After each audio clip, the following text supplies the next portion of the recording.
চাওকচোন কি ধুনীয়াকৈ পদুম ফুল ফুলি আছে, কি ধুনীয়া লাগে। কাৰ কাৰ ঘৰ পদুম ফুল আছে জনাবচোন। আৰু আমাৰ ঘৰৰ নহয় এইটো পদুম ফুলটো, বেলেগৰ ঘৰৰ। ফুলি আছে কাৰণে মই ধুনীয়াকৈ এটা ফটো আৰু ভিডিঅ' উঠাইছোঁ। আৰু আছিলে আজি এটা পাৰ্চেল আহিছে, চাওকচোন পাৰ্চেলটো কি আহে কি নাহে মই গম পোৱা নাই। পাৰ্চেলটো খোলাৰ পিছতহে গম পালোঁ। মই এটা বস্তু অৰ্ডাৰ দিছিলোঁ, এইটো মোৰ বস্তুটোৱে আহিলে।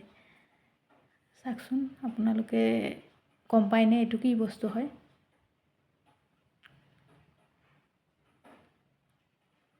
যদি গম পায় আপোনালোকে কমেণ্ট কৰি ক'বচোন এইটো কি বস্তু। বস্তুটো ভালে আহিছে, পাৰ্চেলটো যেনেকুৱা বিচাৰিছিলোঁ যেনেকুৱা দেখিছিলোঁ তেনেকুৱাই ছেম আহিছে।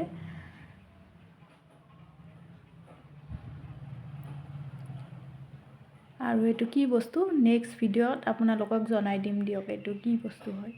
আজিৰ ভিডিঅ' এইখিনিয়ে আছিলে দীপা ব্লগছত।